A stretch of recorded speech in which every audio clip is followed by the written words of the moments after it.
Sir నమస్తే. నమస్తే బాబు. Sir మనము ఆస్కార్ నామినేషన్స్లో ఉన్నాము, ఆస్కార్ గెలిచేసాము.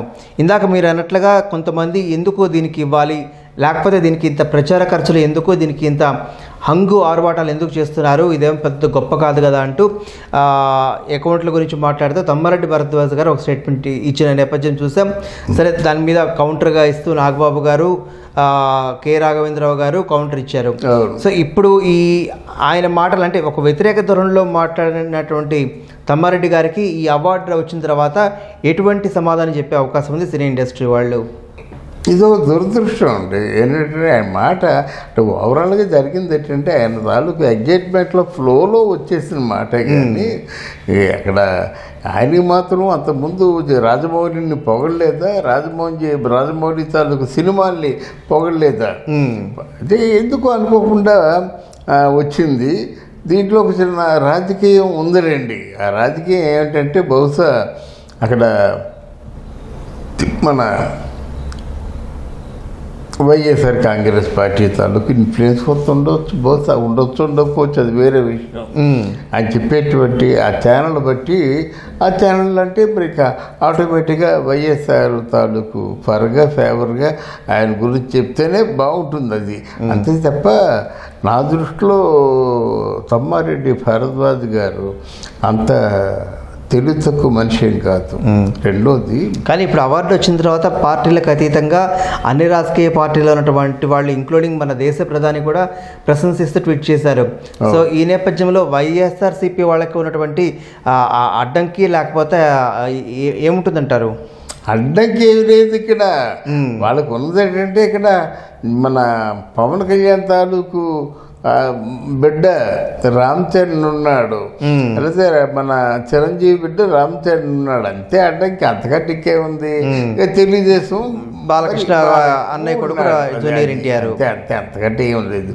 అది అంటే మన తాలూకు జనం అనుకుంటున్నటువంటి ఊహ ఏంటంటే మీరు ఏ ఛానల్ చెప్తున్నారో ఆ ఛానల్ తాలూకు నామ్స్ కొన్ని ఉంటాయి బాబు. మనం వీళ్ళకి అనుకూలంగా చెప్పవలసిన అవసరం ఉంటుంది, లేకపోతే వాళ్ళు మన మీద అటాక్ ఇస్తారని ఏదో అనుకుంటారు. అది వాళ్ళకి మధ్యలో ఉంటాయి. మాకు అలాంటివి ఏమి లేవు, నిజాయితీగా ఉంటాం అంటారు. అది వాళ్ళకి మధ్య ఉన్న అండర్స్టాండింగ్. లెట్ అది నాట్ గుడ్, అక్కడికి వెళ్ళొద్దు, ఆ సమస్యలోకి వెళ్ళొద్దు. కానీ అలా చెప్పుకుంటాడేమో అనుకున్నాను. ఇక్కడ ఏమైందంటే మొత్తం యునానిమస్గా ఏవైతే వీళ్ళు అనుకున్నారో దానికి అవార్డు రావడం, మొత్తం ఆడిటోరియం హోరెత్తిపోవడం, అక్కడ అటెండ్ అయినటువంటి ప్రపంచవ్యాప్తంగా ఉన్నటువంటి ఆహూతుల్లో అందరూ కూడా మామూలుగా డ్యాన్స్ చేయడం, కేరింతలు పడడం మాత్రం ఈరోజు మాత్రం జీవితంలోనూ మన సినిమా టాలీవుడ్ చరిత్రలో ఈరోజు మాత్రం సువర్ణాక్షరాలతో లిఖించదగ్గది. కానీ మీరు అన్నట్లుగా ఒక సంస్థలో ఉన్నటువంటి ఆ నామ్స్ ప్రకారం తమ్మారెడ్డి గారు మాట్లాడితే ఎందుకు ఆ సంస్థకి వత్తాసు పలికి ఈయనెందుకు కీలుబొమ్మ అవ్వాల్సి వచ్చింది, ఈయనెందుకు బలిక బకరా అవ్వాల్సి వచ్చింది, ఆయన మనసులో మాటలు కాకపోతే? అంతేనండి, జర్నలిస్టు బలిపోతుగా మిగిలిపోతారండి. జర్నలిస్టు హృదయంతో ఎప్పుడు మాట్లాడుతున్నాడు? ఇండివిజువల్గా పత్రిక పెట్టుకున్న, ఛానల్ పెట్టుకున్న హృదయం మాట్లాడతాడు. లేకపోతే మీరు ఎంతో ఆవేశంతో వస్తారు, అంటే రెక్కలు, ముక్కు, చెవులు, కాలు మొత్తం దేనికి కట్ చేసి అక్కడ ఏం ఉంచుతారండి? మొండె ఉంచుతారన్నమాట. మొండె ఏం మాట్లాడుతుంది? అది ఎప్పుడు ఉంది. అయినా ఈ మధ్యకాలంలో ఈ పత్రిక దీన్ని రిప్రజెంట్ చేస్తుంది, ఈ ఛానల్లో దీన్ని అందరికి తెలిసింది దీన్ని రిప్రజెంట్ చేస్తుంది అని ఇటువంటి అది వచ్చేసింది. అది మనం బయటికి చెప్పుకోకూడదు, కానీ అందరికీ తెలిసిందే కదా. కానీ ఎవరో ఒక పత్రికనో లేక సంస్థలో సాటిస్ఫై చేయడం కోసం సినిమా ఇండస్ట్రీలో ఉన్న వ్యక్తి, అందులో తమ్మారెడ్డి భరద్వాజ్ గారు లాంటి వాళ్ళు చాలా ఉన్నతమైనటువంటి స్థానంలో ఉన్నటువంటి వాళ్ళు, మంచి సినిమాలు చేశారనో లేకపోతే వెనకటి తరం వాళ్ళను ఆయన మీద ఒక గౌరవం, ఒక అభిప్రాయం ఉంటుంది. అది పోగొట్టుకునే ప్రయత్నం ఎందుకు చేశారనేది ప్రశ్న. అంటే మీకు తెలీదు, అంటే నేను సినిమా ఫీల్డ్లో కొంచెం ఉన్న వాళ్ళలో సీనియర్ కనుక ఈయనకి ఒక అన్నయ్య ఉండేవాడు, లేనిని బాబు అని చెప్పేసి అన్నయ్య ఉండేవాడు. ఓకే, ఆయన మంచి సినిమాలు చేసి ఆయన చివరి సినిమా ఏదంటే డాక్టర్ బాబు. ఓకే, శోభన్ బాబు, జయలలిత, ఆల్మోస్ట్ జయలలిత ప్రేమలో పడింది ఈ సినిమానే. ఓకే, అక్కడ మద్రాసులో ప్రసాద్ స్టూడియో నాకు బాగా నాకు గుర్తుంది. మద్రాసులో ప్రసాద్ స్టూడియోలోను షూటింగ్ చేస్తున్నారు. షూటింగ్ చేస్తుంటే ఆ స్టూడియో ఆయనది. ఓకే. అంటే ఇన్ని గంటల నుంచి ఇన్ని గంటలు, 2 గంటల నుంచి 6 గంటల వరకు షూటింగ్ అని చెప్పారు కదా అక్కడి. ఈయన 4 గంటలకు వచ్చేసాడు. ఫ్రెష్గా లేచి మొహం కొడుకొని బ్రైట్గా వచ్చాడు. వస్తే ఎన్టీ రామారావు గారు వచ్చినప్పుడు ఆయనతో పాటు రుక్మాంగదరావు, పుండరీకాక్షయ్య, బలరామయ్య, పెద్ద కోటీశ్వరరావు వీళ్ళందరూ 4 ఇంకో కారులో వస్తారన్నమాట.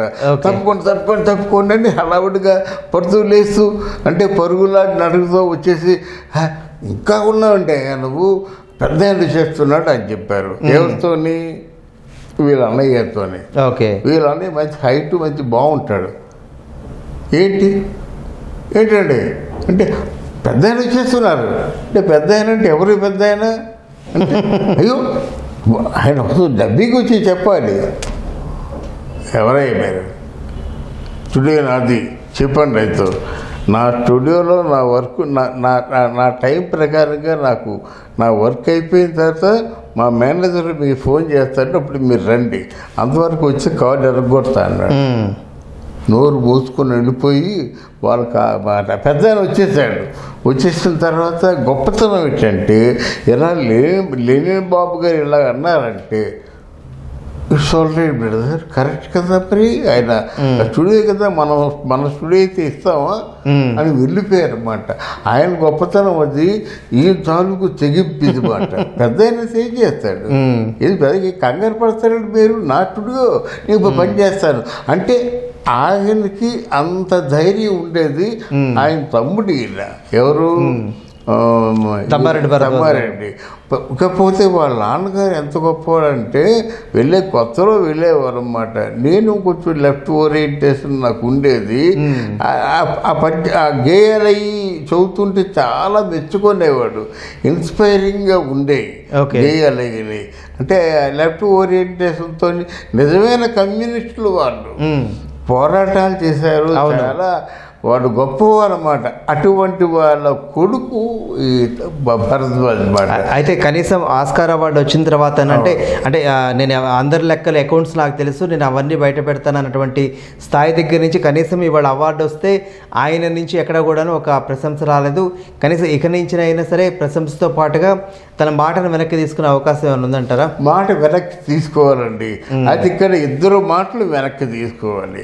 ఏంటంటే ఎవడమ్మ మొగుడు సొమ్మనుకున్నాడు అనేటువంటి ఒక పరుష పదజాలాన్ని నాగబాబు వాడాడు కదా, ఆ మాట మాత్రం మళ్ళీ దీనికేమో వైఎస్ఆర్సీపీ భాష అని చెప్పాడు.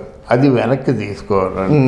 తర్వాత ఈయనేమో మొత్తానికి అవార్డు డబ్బించుకొనుకున్నారు.